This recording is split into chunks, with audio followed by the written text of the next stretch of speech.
Baiklah, saya Tania Anindita akan melanjutkan presentasi berikutnya. Nah, sekarang kita masuk ke mekanisme distribusi dan transportasi sistem reproduksi. Yang pertama, reproduksi wanita. Hormon gonadotropin releasing hormone atau GnRH yang diproduksi oleh hipotalamus mengontrol siklus ovarium dan rahim.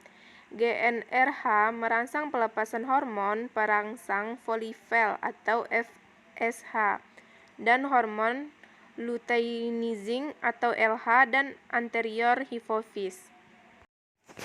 Hormon FSH memulai pertumbuhan folikel, sementara LH merangsang perkembangan lebih lanjut dari folikel ovarium. Hormon LH merangsang sel-sel TK folikel berkembang untuk menghasilkan androgen. Di bawah pengaruh FSH, androgen diambil sel granulosa folikel dan kemudian diubah menjadi estrogen. Pada pertengahan siklus, LH memicu ovulasi dan kemudian mempromosikan pembentukan korpus luteum. Korpus luteum dirangsang oleh LH. Korpus luteum menghasilkan dan mengeluarkan estrogen, progesteron, relaxing, dan inhibin. Selanjutnya masuk ke reproduksi pria. Apabila seorang pria mengalami pubertas, maka hormon reproduksi mulai dihasilkan. Hipotalamus akan mensekresi hormon GnRH dan hormon GnRH akan merangsang hipofis anterior untuk memproduksi FSH dan LH. Nah, fungsi dari hormon FSH yang pertama, merangsang proses spermatogenesis, yaitu proses spermatogonia, spermatosit 1, spermatosit 2, spermatid, dan spermatozoa. Yang kedua, bekerja pada sel Sertoli yang terletak dalam tubulus seminiferus testis, yaitu akan merangsang sel Sertoli untuk memproduk androgen binding protein atau ABP. Fungsi ABP membawa testosteron ke dalam cairan lumen tubulus seminiferus. Di dalam lumen tubulus seminiferus, testosteron mengontrol proses spermatogenis pada pembelahan meiosis dan proses spermiogenesis. Selanjutnya, fungsi hormon LH. LH pada pria disekresi oleh hipofis anterior. LH merangsang sel Leydig untuk menghasilkan hormon androgen atau hormon seks pria atau testosteron.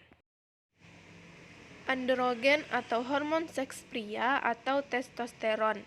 Nah, fungsi testosteron antara lain, yang pertama, mengatur perkembangan ciri seks sekunder pria, yang kedua, mengontrol proses spermatogenesis pada pembelahan meiosis dan proses spermiogenesis, yang ketiga, merangsang kelenjar prostat untuk mensekresi asam nitrat, yang keempat, merangsang vesika seminalis untuk mensekresi cairan vesika seminalis, kelima, meningkatkan rangsangan seks pria. Jika spermatogenesis berlangsung terlalu lambat, kurang inhibin dilepaskan, yang memungkinkan lebih sekresi hormon FSH dan peningkatan tingkat spermatogenesis. Testosteron dan dihidrotestosteron keduanya mengikat sama reseptor androgen yang ditemukan dalam inti target sel. Kompleks hormon reseptor mengatur ekspresi gen, menyalakan beberapa gen, dan yang lainnya mati. Karena perubahan ini, androgen menghasilkan beberapa efek. Yang pertama, perkembangan prenatal.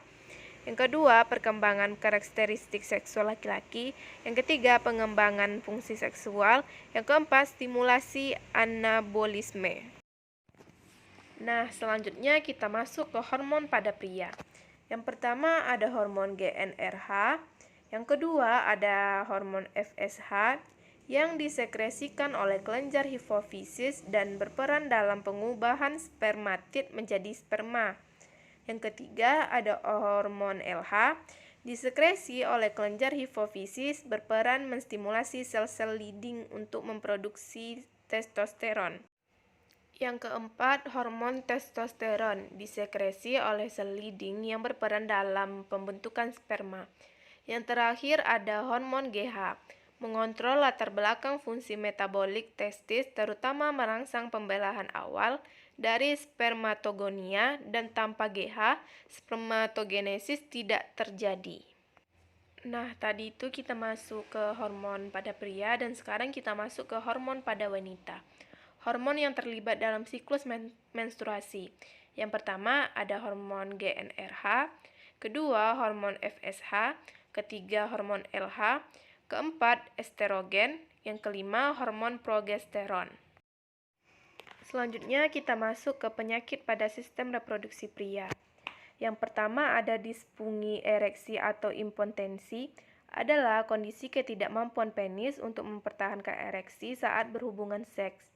Kondisi ini bisa menyebabkan stres dan turunnya rasa percaya diri pada pria.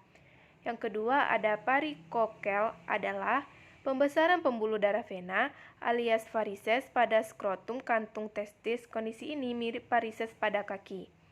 Yang ketiga ada hidrokel, adalah penyakit pada sistem reproduksi pria yang menyerang skrotum atau kantong testis. Penyakit ini terjadi ketika skrotum membengkak akibat adanya cairan. Yang terakhir ada balanitis, adalah peradangan kelenjar atau kepala penis. Kondisi ini umumnya disebabkan oleh infeksi jamur, namun dapat juga terjadi akibat infeksi bakteri maupun virus. Pria yang tidak disunat lebih mungkin mengalaminya. Selanjutnya, penyakit pada sistem reproduksi wanita. Yang pertama ada sindrom ovarium polikistik, disebabkan oleh gangguan pada ovarium atau kelenjar adrenal, sehingga hormon androgen atau hormon seks laki-laki berjumlah lebih banyak dari kadar normalnya di dalam tubuh wanita. Penyakit ini rentan terjadi pada wanita yang memiliki kelainan hormon dan diabetes. Yang kedua ada vaginitis, adalah peradangan yang membuat rasa gatal, perih, infeksi, sampai pembekakan pada vagina. Penyebabnya peradangan vagina adalah bakteri, jamur, parasit, atau virus. Kanker yang menyerang organ reproduksi wanita disebut juga kanker ginekologis. Beberapa jenis kanker yang termasuk dalam kelompok kanker ginekologi adalah kanker rahim, kanker serviks, kanker ovarium, kanker vagina, dan kanker vulva. Fisiologi organ sistem reproduksi pria. Reproduksi tergantung pada penyatuan gamet atau sel reproduksi atau germinativum pria atau wanita, masing-masing dengan separuh set kromosom untuk membentuk individu baru dengan set kromosom lengkap dan unik. Organ reproduksi primer atau gonad terdiri dari sepasang testis pada pria dan sepasang ovarium pada wanita.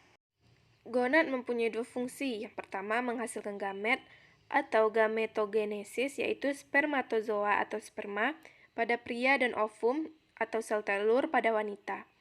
Yang kedua mengeluarkan hormon seks secara spesifik, testosteron pada pria dan estrogen dan progesteron pada wanita.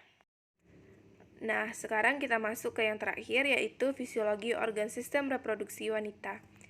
Fungsi esensial sistem reproduksi wanita, yang pertama membentuk ovum atau oogenesis, yang kedua menerima sperma, yang ketiga menyangkut sperma dan ovum ke tempat penyatuan atau fertilasi atau konsepsi. Yang keempat, memelihara janin yang sedang tumbuh hingga janin dapat bertahan hidup di dunia luar atau gestasi atau kehamilan. Mencakup pembentukan plasenta, organ pertukaran antara ibu dan janin.